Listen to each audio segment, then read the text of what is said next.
promise me something. Promise me that when we're here, we'll find adventures. All right, this is our chance to start over. I mean, do anything that we want to do. Welcome to the Graveyard Slot, where we talk about movies past their prime time. Here, we revisit old favorites with a fresh perspective to see if they deserve more credit or if they should stay buried. I'm Sarah. And I'm Sohini, and today, to kick off DCOM Summer, we're talking about the Lizzie McGuire Movie. So for DCOM Summer, we'll be discussing, you guessed it, DCOMs for the next few episodes. And we're starting with the Lizzie McGuire Movie. While it did have a theatrical release, it is unofficially a DCOM because it also had a Disney Channel release. Yeah, it's an honorary DCOM. Yes. So, the Lizzie McGuire Movie starts when Lizzie heads off to Rome on a graduation trip. And while she's there, she finds out she's got a striking resemblance to singer Isabella, one half of famous pop duo Paolo and Isabella. With the promise of adventure, Lizzie sets off on a journey to not only discover Rome, but also herself. The movie was released in 2003 and directed by Jim Fall and written by Susan Estelle Jansen, who was also involved in the Bratz movie, and Ed Decter and John J. Strauss, whose names you might recognize from Something About Mary. So obviously this is the movie for the show Lizzie McGuire, which is one that you really liked growing up, didn't you, Sohini? Why, yes, I did. Andy really liked this movie. So does most people, I think. Everyone I know really loves this movie. I never saw Lizzie McGuire. I can't tell you the first thing about it. I just didn't watch it as a kid. I never saw this movie either, so we thought it would be really interesting to look at this movie from both perspectives. Someone who knows nothing about Lizzie McGuire and someone who knows a lot about Lizzie McGuire.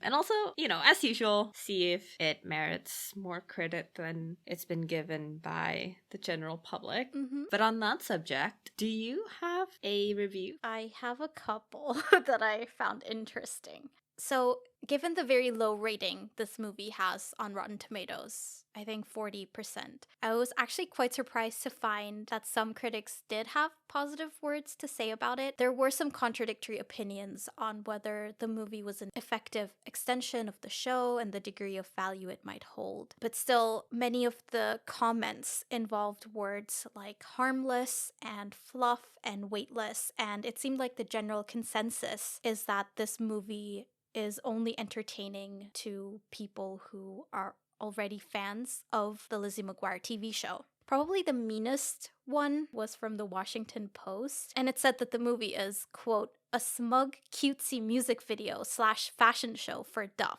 Which I think is a little bit too reductive when you're talking about the movie. I do think it has more merit than that. Yeah, I think I disagree, if only because I actually expected this movie to be more of a music video / fashion show for Hilary Duff. But yeah, it's like if this movie is a music video / fashion show, it's one that lacks music and fashion. Dancing and fashion.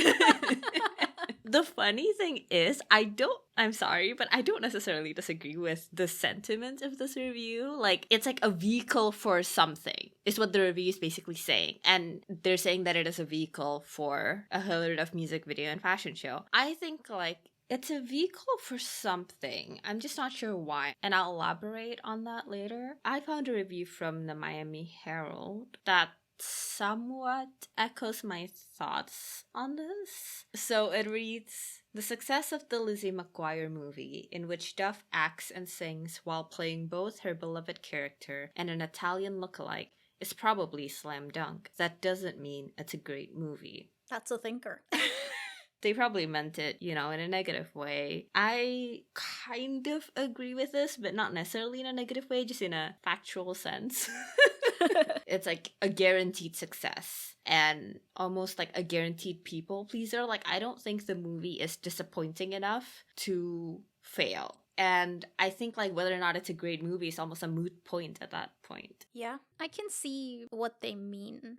It depends on what standards you're holding it by and depends on what the filmmakers were trying to do with it. And by certain standards, for sure, it's a very successful movie. But I agree, that doesn't necessarily make it a great story in itself by default. But then again, I also do want to say that just because something is inoffensive or, any of the other things I mentioned before, harmless and fluffy and weightless, doesn't necessarily mean it's automatically a bad movie as well. Yeah. I mean, hello, Morning Glory. I don't know. The number of montages, I don't know if that's entirely harmless. Death by montage. I will say this movie has quite a few montages. See, you should like it more just because of that. I did enjoy the montages. I'm glad. In terms of like what yardstick we're measuring this against, I think like a really easy movie to compare this against is Hannah Montana the movie. That's entirely fair. That's what I was thinking as well. That's, I think, like such a shining example of what a movie should be. And that includes like standalone movies and movies attached to a series. Yeah, I think it's a very warranted comparison. So we'll be discussing this movie chronologically as usual. And we start with a spy sequence. Yeah, the movie starts off with Lizzie getting ready for graduation. And meanwhile, we see her brother Matt spying on her, trying to gather blackmail material, basically. I think it's interesting that the movie does start off with Matt's ploy to embarrass Lizzie instead of with Lizzie herself, because a prevalent theme throughout this movie is Lizzie learning to become more confident, and also they're playing around with her identity and the identity of this famous pop star that she has to adopt as kind of a persona. So the fact that the real Lizzie is supposed to be like this embarrassing person, it's almost a testament to how important other people's perception of her is to her, like how much that informs how she sees herself. I agree. It's great framing because that's like what the whole movie is about. Like public humiliation, basically. That's what she contends with the entire movie. It kind of reminds me of the framing in The Princess Diaries, where we start off with Mia unable to deliver a speech to her class, and it ends with her addressing a bunch of world leaders and politicians and stuff. And in a similar way, Lizzie, she's so carefree and confident in her room, but then in the next scene, we see her humiliate herself at her graduation, which serves as a nice counterpoint when we see her perform in front of a bunch more people at the end. We start with Lizzie dancing around in her room, and it's like a dance montage kind of thing. I wish Hilary Duff had been singing along to the music the whole time, because it's supposed to be an embarrassing dancing and singing like no one's watching in your room, right? But like towards the end, I buy it more when she's actually singing along. Like she feels more free and like relaxed. But this montage goes on for a long time. Well, it's also the opening credits. They have to credit everybody. I don't know. I also have a problem actually with the directing in this movie, especially in these moments where they're like singing and dancing and whatever, because something about the camera movement is like at times so static. It almost like the direction strips the scene of its movement and of its like natural excitement. I will say I have a lot of issues with the directing of this movie. I don't know if it's also like the sound design or something. This is my biggest gripe, by the way, with the movie, is these dancing scenes. Okay, that's good. You got it out of the way early. So from now on, I can only expect glowing praise from you, right?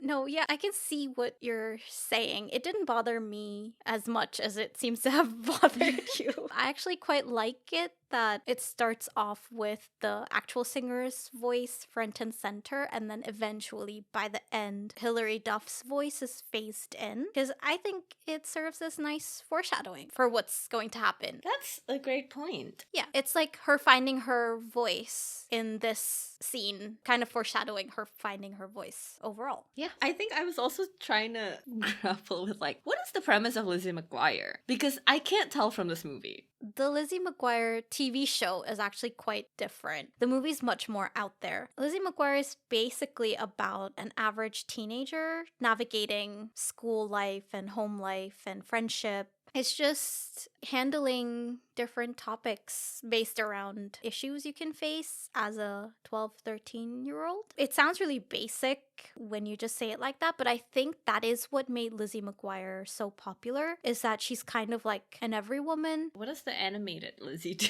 I like animated Lizzie. I do too. I think it's one of the best parts of the show and the movie, but just the concept of Lizzie McGuire in general. I agree. I think that's the most interesting part of Lizzie McGuire. I don't know what the deal is with the animated Lizzie in the TV show, but I think it's underused in the movie. Animated Lizzie serves the same purpose in the show as it does in the movie, which is basically to articulate the things that human Lizzie wishes she could say or that she's too nice to say.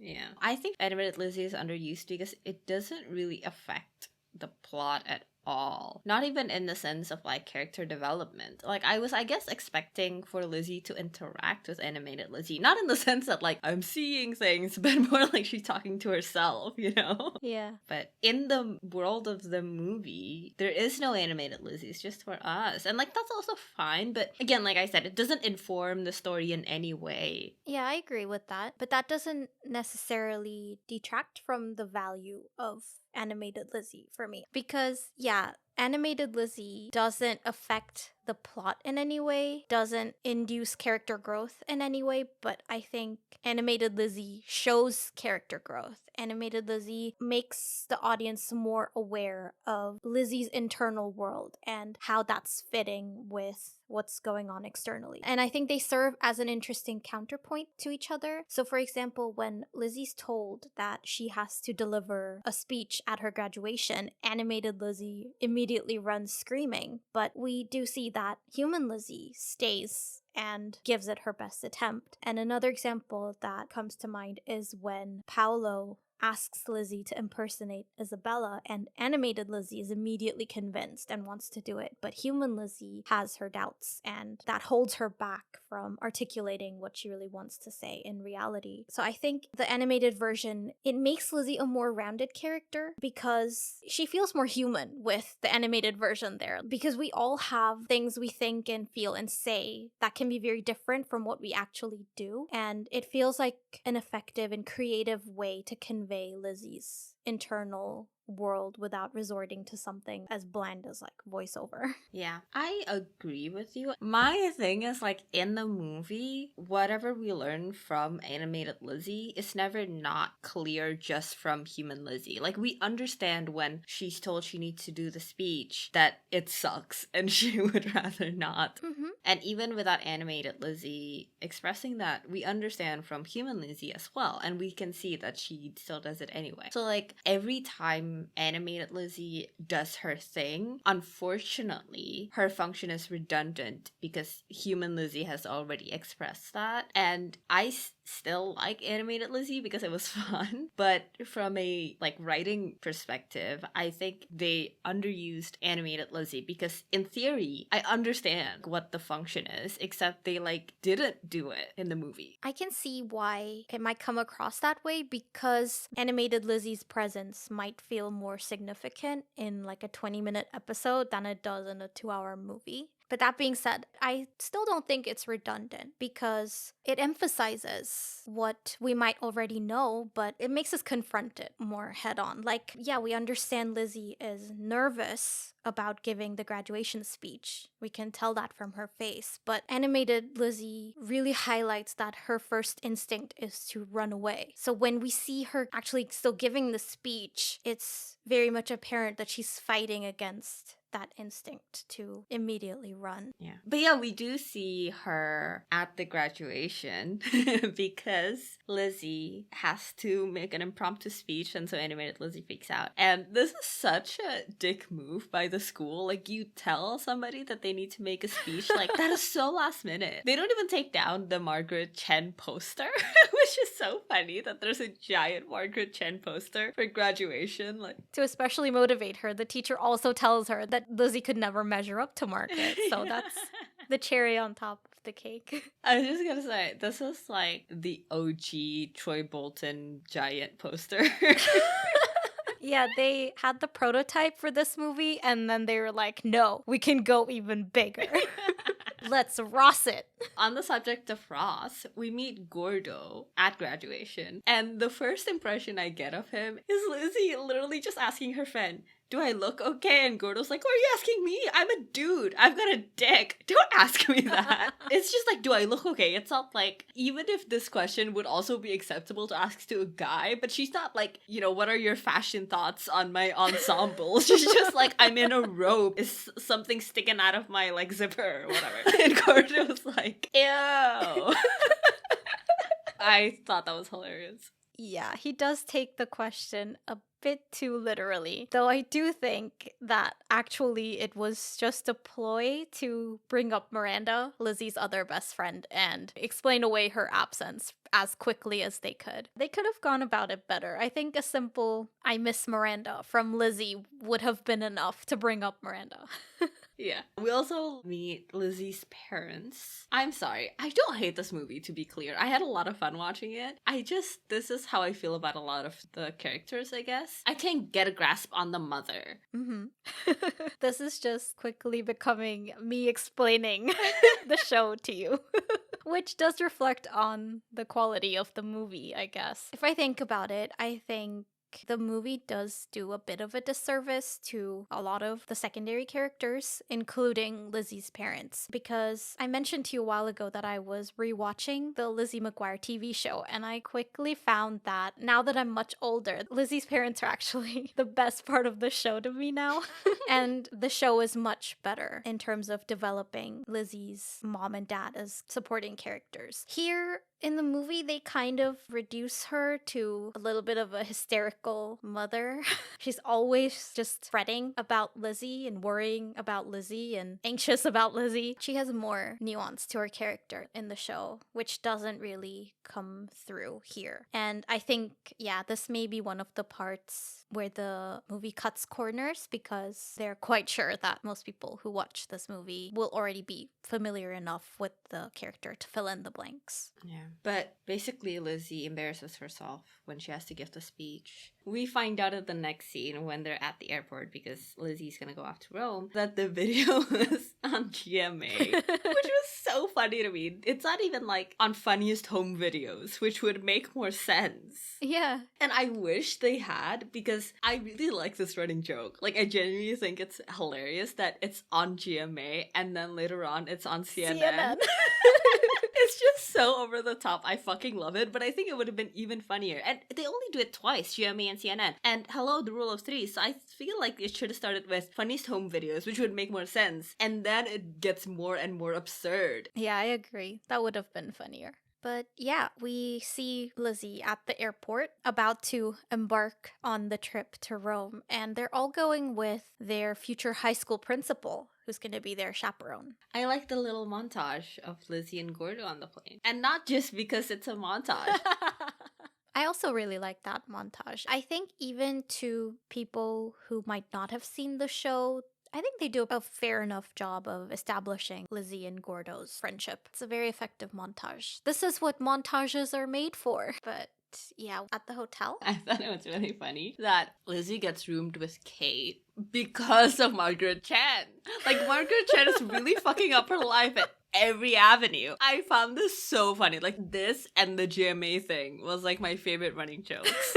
Yeah, I thought so too. It also occurred to me that Margaret Chan has a big hand in what happens in this movie. But so Lizzie gets roomed with Kate and Gordo gets roomed with Ethan. And I really like those two characters. They're fun. Yeah, I was surprised by how amusing their little quips were. And not just them, but also a lot of the characters in the background were really fun. It kind of reminded me of The Princess Diaries in a way, because it really seemed like they had a world of their own going on in the background. Like the guy in the gladiator outfit who was dozing by the side of the school bus. Yeah. And the manager of the hotel, and I think it added a lot of humor and character into the movie. I think the fact that I find those side characters the highlight of the movie is bad.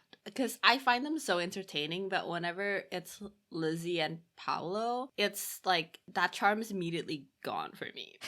I am only entertained when it's the side characters. And I feel like even if like Paolo is supposed to be this douche, whatever, I should still enjoy the movie. The charm wears off when it's about Lizzie and Paolo. That much, I think, is supposed to be intentional, but I can see that, yeah. I think that's because Kate and Ethan, for example, they actually have character. They actually have personalities. And I cannot tell you what Lizzie's personality is. It's just that I guess she goes along with everything and that's it. See, this is what I was kind of talking about in the show, which is that Lizzie's kind of like an every woman that any viewer can project themselves onto. And I think this continues in the movie as well, which might be to its detriment, really, because Lizzie is too much of a straight man to be as charming and as engaging as some of the side characters we see in the movie. Because I think the creators are too reluctant to give Lizzie too much of a strong personality, because then she won't be as,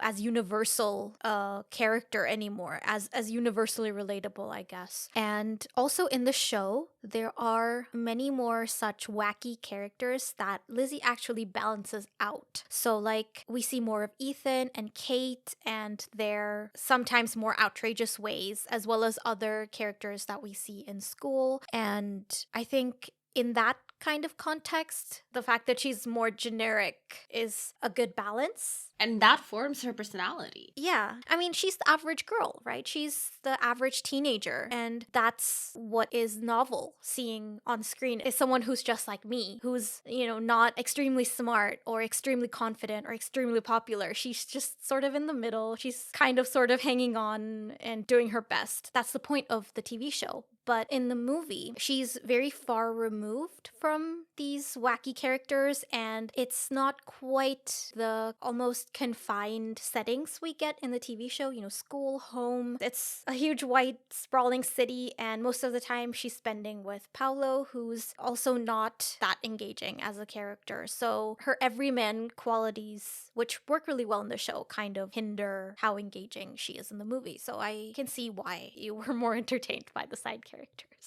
Well, the thing is, like, say she's more of a straight man, then she has to actually react to the wacky characters and be around them and whatever. But here she's like, the only person she's really bouncing off of is Paolo. And the wacky characters are like, even when they're around her, she's not bouncing off of them. She's not reacting to them and stuff. And like, I can just picture like what it would be to have Lizzie actually with these wacky characters. And I think that would be really entertaining, but that's just like not what we get in this movie. Yeah. And now that we're talking about it, for the majority of the movie, the only character she interacts with directly is Paolo, which isn't that engaging. Because I'm thinking of, as a comparison, the dynamic between Gordo and Ethan, or like even better, Gordo and Kate, because they're on screen for pretty short amounts of time, but whenever they are, it's so fun.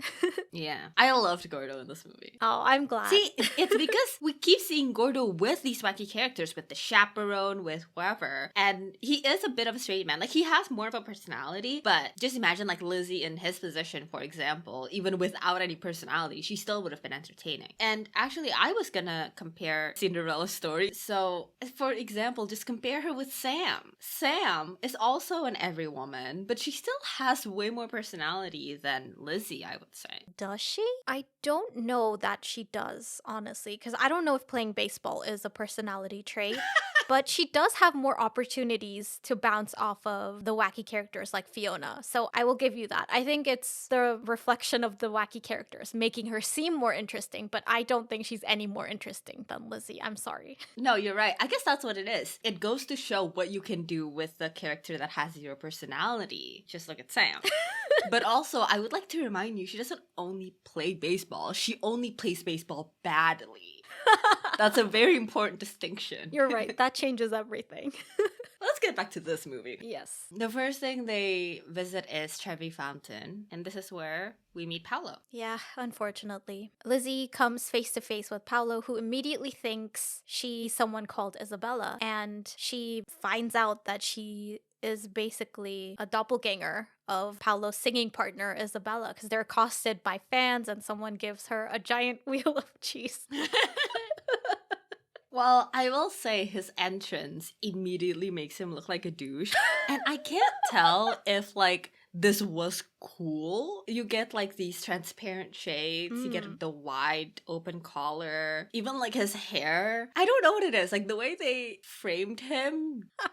This is the thing. I can't tell if in the moment it was supposed to be like, this is an attractive love interest for Lizzie. Is that, like, the effect people back then thought? Because current me, looking at this, is like, oh, that's the villain. Or, like, not the villain, but like, oh, that's the douche that we get for this movie. The shades, so and the collar. Need I remind you, it's a fashion show for Hillary Duff, not for the other people.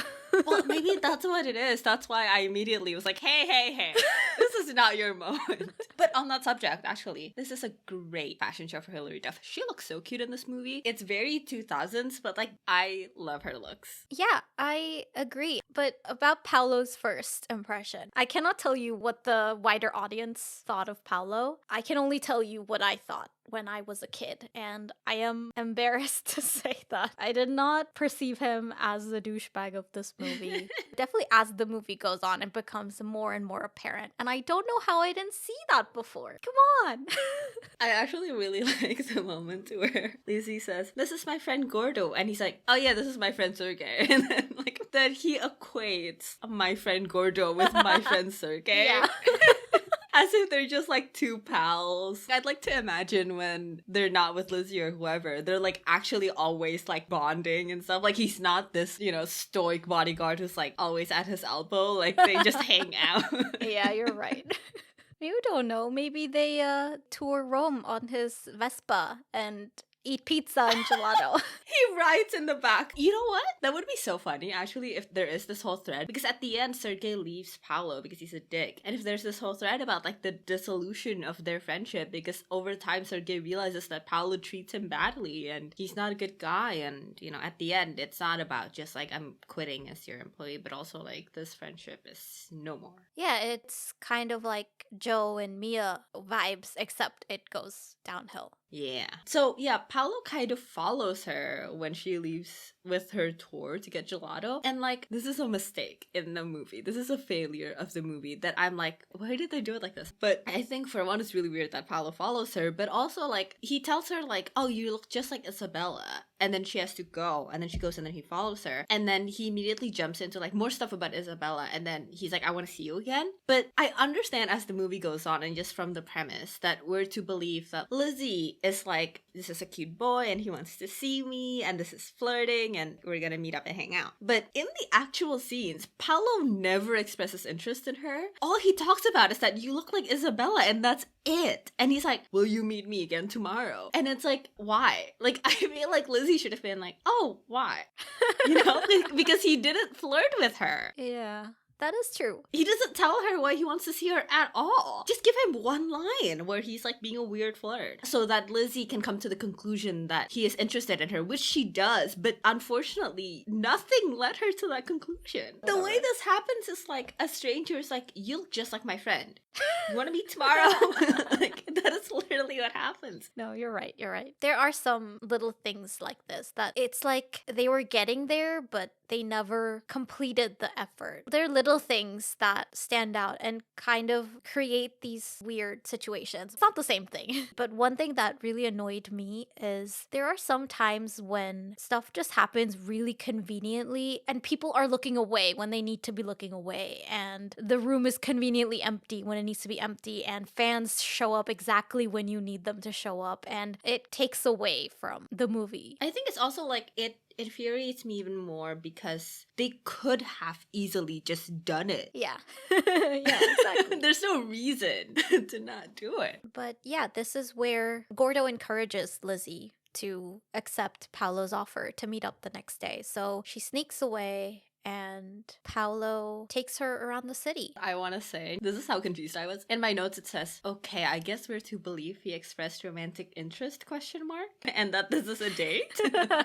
Yeah. Especially when in this scene, Lizzie asks Paolo whether he's still in love with Isabella. And I'm like, when was it established that he loved her? Yeah! Like, there are so many leaps. Why wouldn't Paolo be confused about Lizzie asking? And Yeah. Oh wait, before she gets to the date, I guess, she fakes being sick, and I really liked the part where she gets a prescription, but the prescription is like nonsense, basically. I thought that was a really funny joke. Yeah, there are lots of little moments like this where it's kind of like an offhand joke, but I think they land pretty well. I read this review from AV Club, which said that the movie benefits from being shot largely in Rome. And it kind of reminded me of something we've talked about before regarding quite a few movies, actually, which is the importance of location in a movie and the ways in which the setting can be used more than just making it a beautiful background. And it seems like this review is kind of leaning towards the direction of Rome just being something pretty to distract the viewers from the lack of substance in the movie, similar to Letters to Juliet and Monte Carlo. But I don't know that I entirely agree, because Lizzie and Paolo exploring Rome is a big part of them getting to know each other. And I think there are some parallels in the way they interact with the city and the way they interact with each other. Because in the beginning, when they're just getting to know each other, they're exploring more crowded and popular tourist attractions. But as they get to know each other more, he brings her to more, quote, special or secluded places. And of course, the context of this changes when we realize he's deceiving her. But it's basically, we realize that he's quite literally leading her astray, leading her away from the path that she set out to follow with her friends and Gordo specifically. Because in the beginning, they promise that they're going to find adventure on this trip. And for Lizzie, Paolo comes to mean adventure. So exploring Rome basically becomes equated to learning about Paolo, getting to know Paolo, and he's basically equated to discovering a new place and finding new aspects of yourself that you never knew you had, which is like, on the surface, an ideal journey of self-discovery, except for the fact that Paolo's very existence makes it impossible for Lizzie to be herself. His plan and his ideas of who Lizzie has to be stand in the way of her being herself and finding value in her own identity rather than hiding behind someone else's. Yeah, I don't think I disagree with you. The depiction of Rome is supposed to be hollow. It's a reflection of Paolo. I agree with your point. I will say, I guess this has nothing to do with the discussion of whether or not this movie treats Rome with any kind of respect. Just in terms of the movie itself and like storytelling, I didn't like that we get to the date and then it's immediately like, all right, let's go ride around on my scooter. And that's always what they do when they meet up. There's never even a conversation or anything. They talk sometimes, but it's always just like transitional talk. Something to like introduce the award show. It drove me up the fucking wall. And like, for this story to work, there has to be deceit. He barely deceives her because they've never exchanged any substantial like conversation. They keep doing this. They act as if they have established this thing and they haven't. And it's not like it happens off screen. We're not supposed to believe that it happens off screen. We are supposed to believe that this is them bonding. It feels like I'm being gaslit. It's like, no, Paolo asked her out, remember? And I'm like, no, I don't remember. When did he ask her out? And they're like, no, they've been hanging out. They're like having crushes on each other. And I'm like, when did that happen? And they're like, oh, you're just crazy. You missed it. You didn't pay attention. I'm like, I paid attention. I'm watching the movie. I'm so frustrated. No, I agree with everything you said. I guess I have two different reactions, because looking at it from the perspective of what I was saying before, I think a part of it is a deflection strategy, because the more they're roaming around the city, the less they're talking and discussing things that actually matter. Because the one thing I noticed about Paolo is that he only divulges information at his convenience and at his will. Lizzie's never really in control of the situation. And so Paolo driving her around is basically like an embodiment of him leading her around the main issue and avoiding the main point, which is that she basically can't trust him. She doesn't know anything about him. It's all about the shiny surface. But looking at it from a storytelling point of view, yeah, there are several steps missing. And maybe I'm giving the movie too much credit in saying that that is how it's supposed to be. Maybe the viewer is supposed to feel out of step with this whole thing and be wary of Paolo, and maybe we're not supposed to be convinced that Paolo is the good guy here. But yeah, you're right. If we're supposed to feel betrayal, if we're supposed to feel shock at the way things turn out to be, they don't really do that great of a job. I think if it's like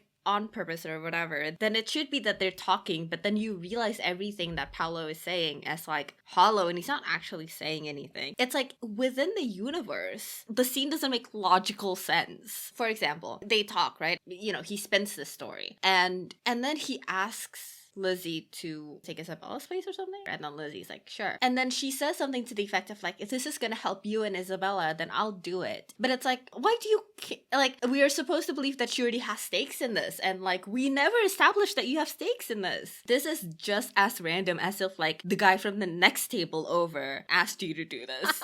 Yeah, I see your point. I still maintain that a tiny part of this has to do with Paolo immediately gaining control of the situation and minimizing any situations where he could divulge any real information. But yes, for the most part, I agree that the story itself is missing parts that need to be there for us to be invested and for it to make sense for Lizzie to be so convinced immediately and willing to help. I agree. The only reason I can come up with is that she's charmed by Paolo and she really believes that they have some kind of connection and a possibility of a relationship going forward. But if that's to be believable, we need to see a lot more of the two of them bonding and getting to know each other and stuff. But all their conversations only center around her helping him. Isabella. Yeah. So she tells Gordo about this thing that she's helping Paolo with. And it's that she'll take Isabella's place at an award show because Isabella doesn't want to do it and they'll get in trouble with the record label. Lizzie explains the whole plan to Gordo. I don't have much to say except I feel bad for Gordo. He's being so rational about this. Gordo's just like, what are you talking about? Ethan was like listening from the bathroom and he points out that Gordo's just jealous and I don't buy it at all. I understand why Ethan says what he does, but like what Gordo says has nothing to do with jealousy. I feel like they should have had Gordo say something that sounds more jealous if they want Ethan to say this to him. It's true. I do think he's a little bit hurt by just how much fun Lizzie had, and it's almost like he's let down by just how great of a time she's having without him. But again, I think his jealousy is not what's driving him to react the way he is here.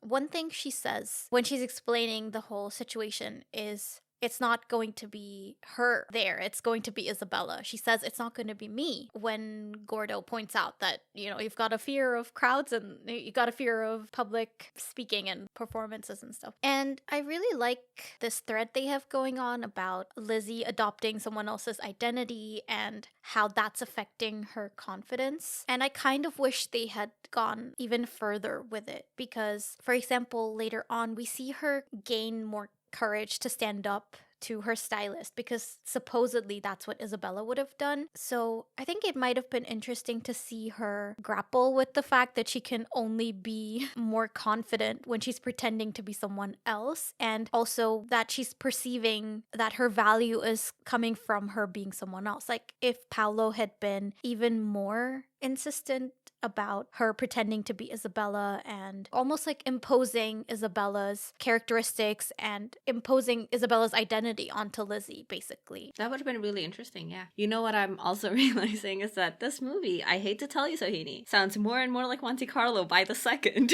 You take that back. Even Monte Carlo grapples with that fact of Grace's identity and the fact that her love interest conflates her personality and her false identities. There's less crime in this one. I mean... I said less crime, not no crime.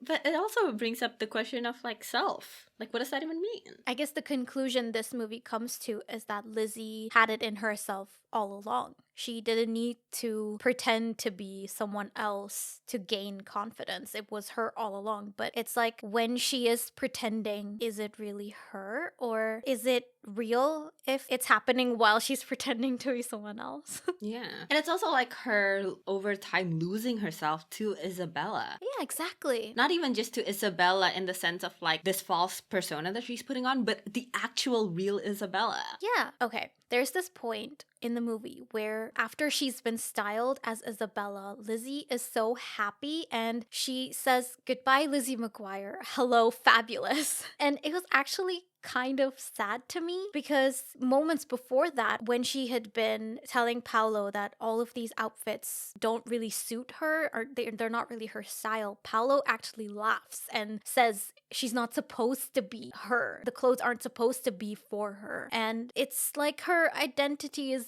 being consumed by Isabella's. Yeah. You know what this is? This is Rebecca. She's haunted by her partner's ex-wife. That is not the conclusion I was expecting to come to, but I will take it over Monte Carlo. This is Rebecca meets Monte Carlo. The movie ends with Lizzie talking to Paolo about like her actual life, and Paolo's like, "What are you talking about?" You're making no sense, Isabella. God, that's creepy. Yeah. But yeah, since we're there, so she gets made up and it's a whole montage. I like this montage. Surprise, surprise. I like that it kind of fills two functions because on the surface, to everyone else, it's Isabella trying on different outfits for this awards show. But for Lizzie, it's like trying on different iterations of someone else's identity. Yeah. Because they don't really hone in on this in the movie, but it's almost like the different outfits could serve to emphasize different parts of this fictional identity. And basically, it's like you're getting to pick and choose what your personality is gonna be like. Like, this outfit makes you feel beautiful and, you know, maybe it makes you feel feminine and empowered, or maybe this outfit makes you feel really bold and confident. And it's like you can basically be whoever you want to be, but the whole time the real you is hiding behind a persona. Also, there are these parts where Lizzie and Paolo interact during this whole sequence, and it's almost on the surface looking like he's somewhat of a confidant and that he's protecting her against the other people's suspicions and supporting her when she's feeling unsure. And I like the duality of that, at least. It feels like at least this scene between them has more depth because given everything that happens, these interactions take on a very different light. This is actually one of the few moments where I liked their dynamic because they have one. Like, they're actually interacting with one another. Yeah. I like it here that they're in cahoots, that they have some kind of relationship as characters. Back at the hotel, Kate finds out what's been going on, and Gordo shows up, and he's got this magazine with an article in it that says that Paolo and Isabella are not only presenting an award, they're supposed to be performing at this awards show. And Gordo is suspicious that Paolo didn't tell Lizzie that she's supposed to be singing, but Lizzie doesn't really care. Yeah. I kind of like that this happens while they're literally leafing through this magazine, while Gordo's trying to talk some sense into Lizzie and Kate. And I kind of like that it's like a literal depiction of what's going on, which is that they're too distracted by the shiny surface to really see what's going on, to really understand. Although, given everything we've discussed, I don't buy it anymore that Lizzie would not listen to her friend, that she would be so convinced by this dude she met 2 days ago.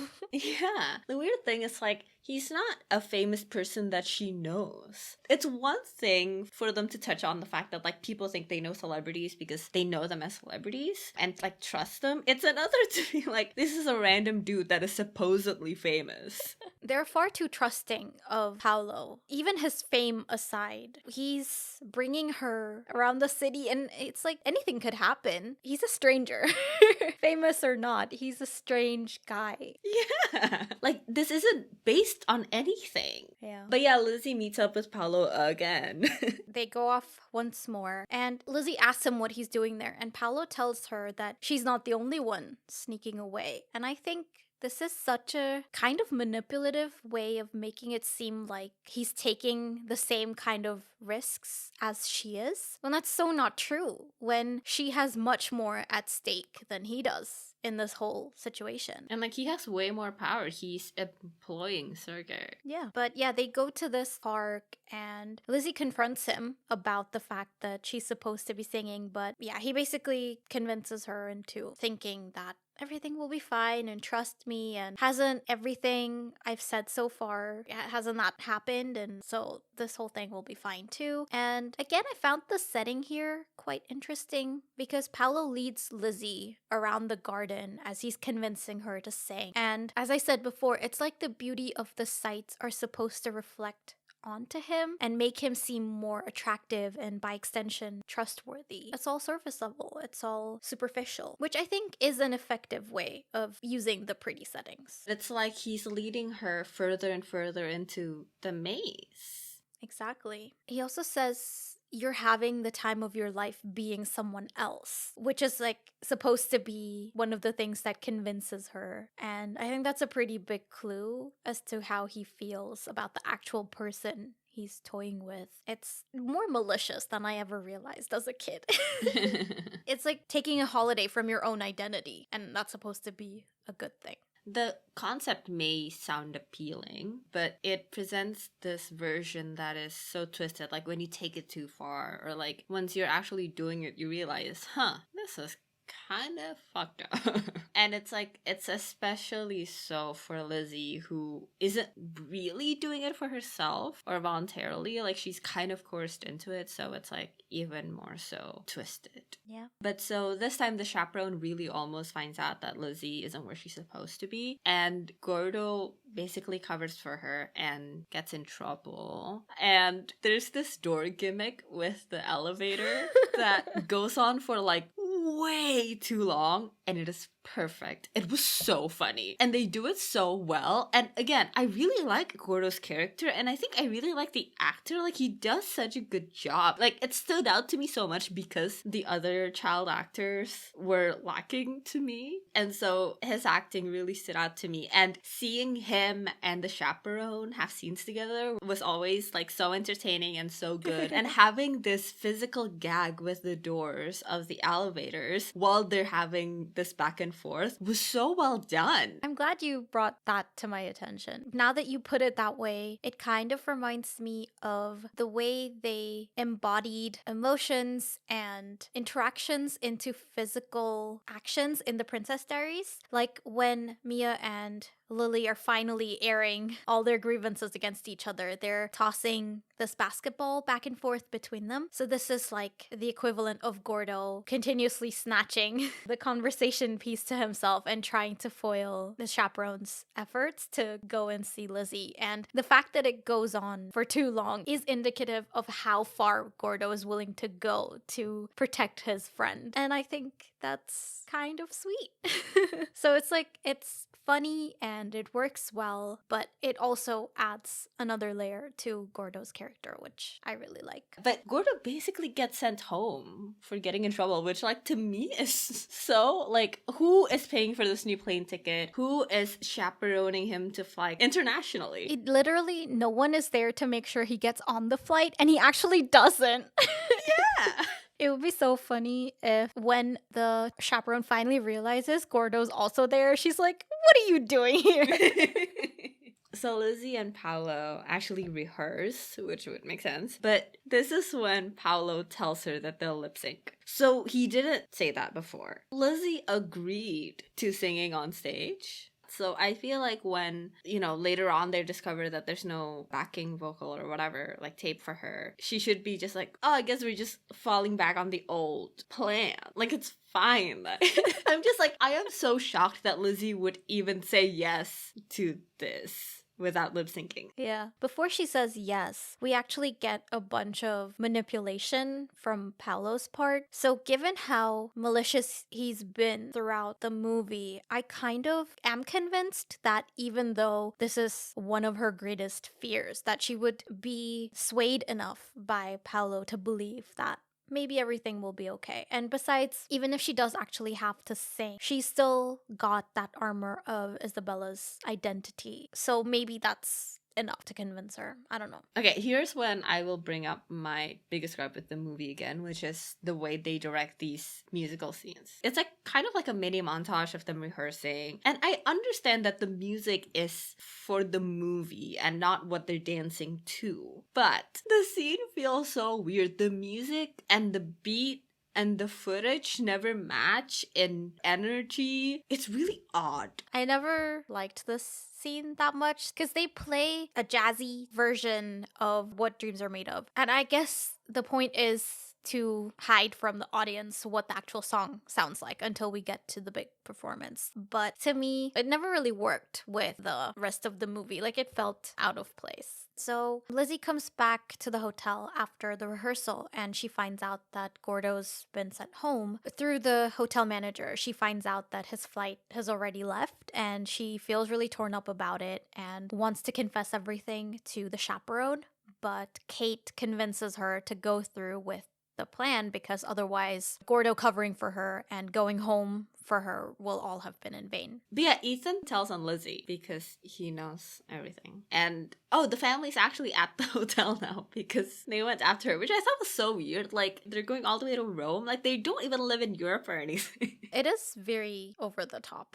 We haven't really talked about it, but there's been this whole subplot going of Matt trying to collect even more blackmail material about Lizzie. And once he realizes that she's got this whole doppelganger thing going on, he convinces his parents to go see Lizzie because he's so concerned about her and he misses her so much. So they conveniently arrive at the hotel at this point, and together with the chaperone and the rest of the school, they end up at the awards show where Lizzie is gonna perform. Meanwhile, Gordo actually sees Isabella at the airport and confronts her, and between the two of them, they figure things out. And they also go to the award show. And Lizzie is now there with Paolo, who's, for the 1000th time, he's manipulating her and trying to reassure her that everything's gonna be fine. She buys into it until Gordo and Isabella arrive.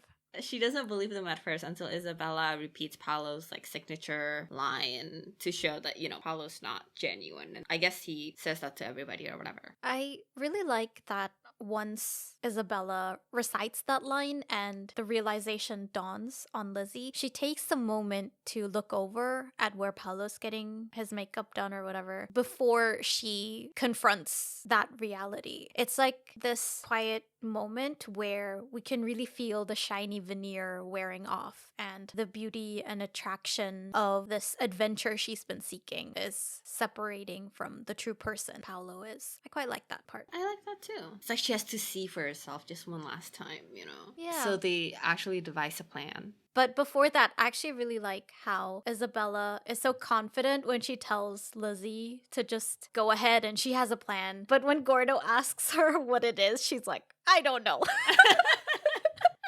I really like Isabella. Yeah, I really like her too. And I like her dynamic with Gordo.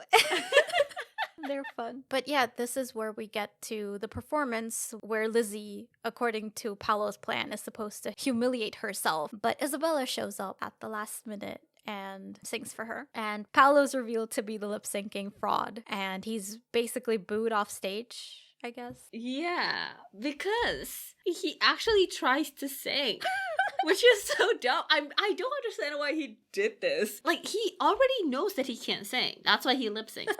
The thing is, he doesn't have any delusions about being able to sing, right? That was never part of the character or whatever. So why would he try to sing? Now, his whole plan is to have someone who cannot sing stand in the place of Isabella. Yeah. He already knows how that works. So if he opens his mouth and sings, then he already knows that will be his downfall. And he does it anyway. Also, he is supposed to be lip syncing on stage, right? He's not actually singing. So technically, wouldn't there be silence? Because he's not actually singing, he's lip syncing. Yeah, you're right. I mean, it's a funny moment to embarrass him the way he was planning on embarrassing Lizzie. It just doesn't make sense. It bothered me.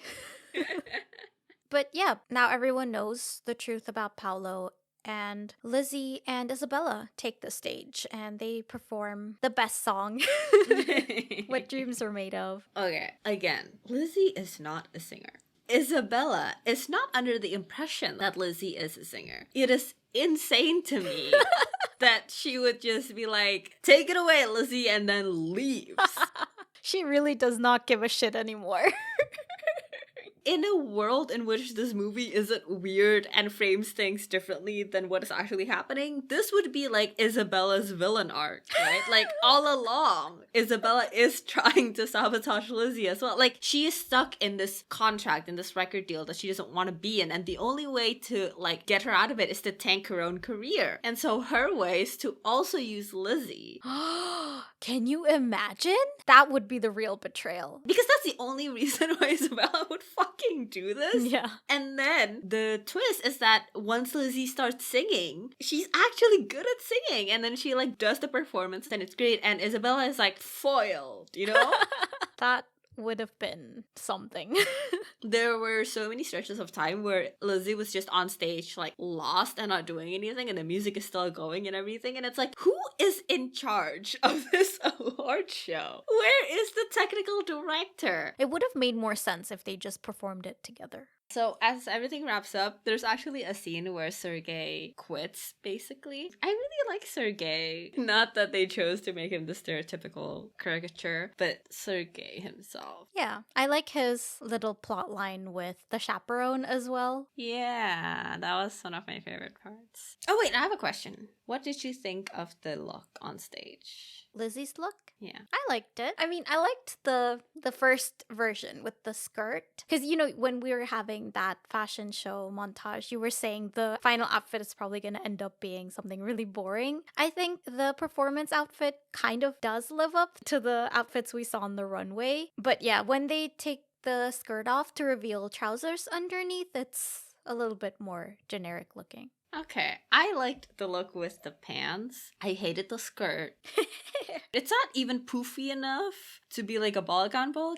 But when you put it that way, that it's supposed to be weird, the same way that the other outfits were at the fashion show montage thing, that makes me like it better. Like it is supposed to be like weird. Like I just don't get it, you know? I don't get fashion.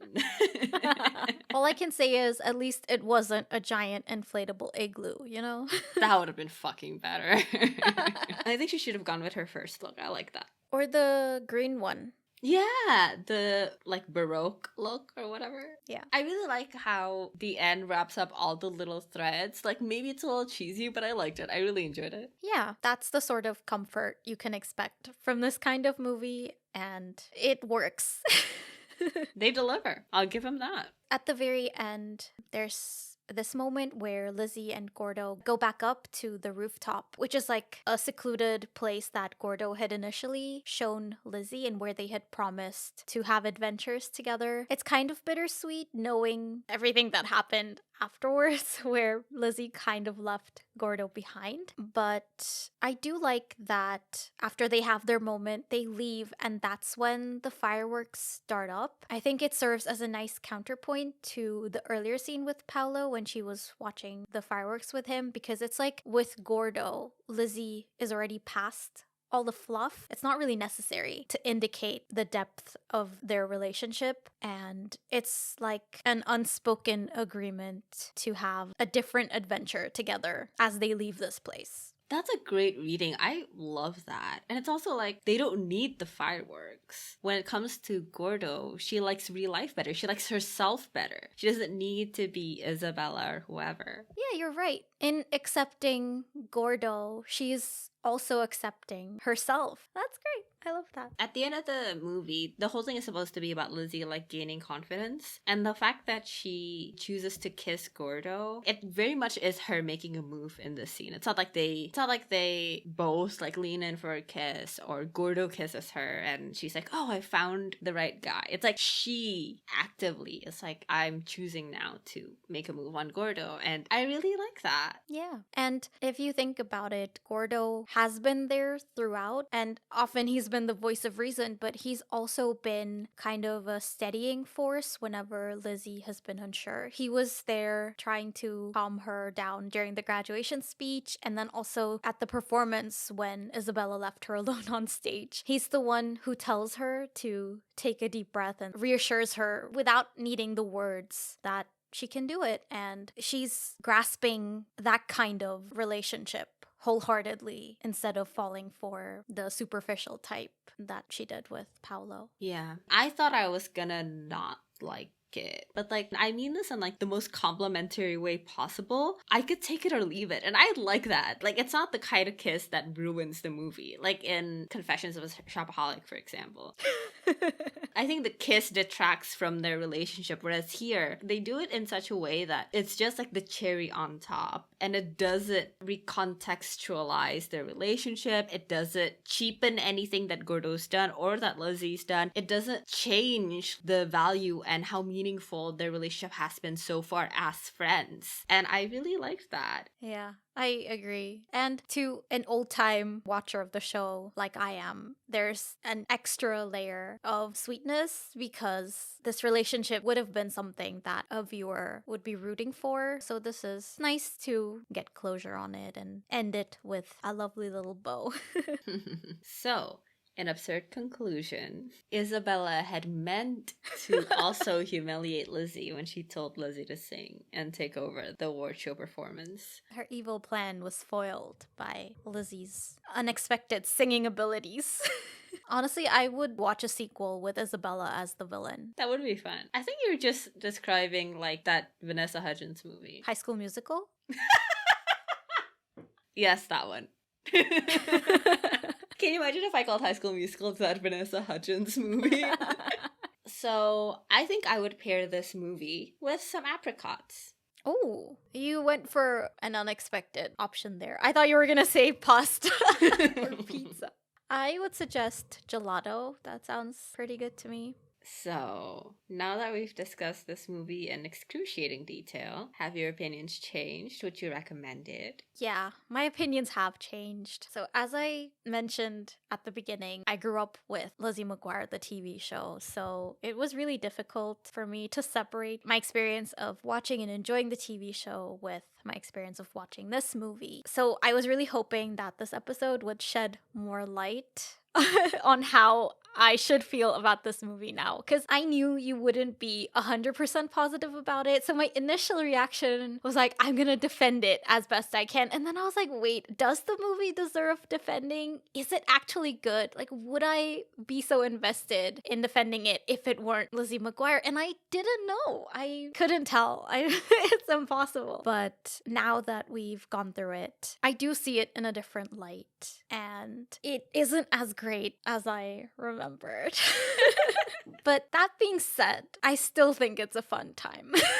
I saw so many reviews that called it like fantastical and a discount daydream and escapist and superficial and theatrical. I mean, I can't disagree with it, but I don't think that has to equal a bad time. Yeah, so this discussion has definitely opened my eyes to flaws that I hadn't noticed before, but I still had fun. And yeah, maybe that's because I was a fan of Lizzie McGuire as a kid, but I don't care. I still like it and I would recommend it. I don't care.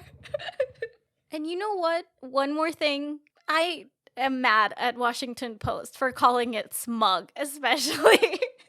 It is not smug. It's fun. Go away. Yeah, I don't know that it's smug.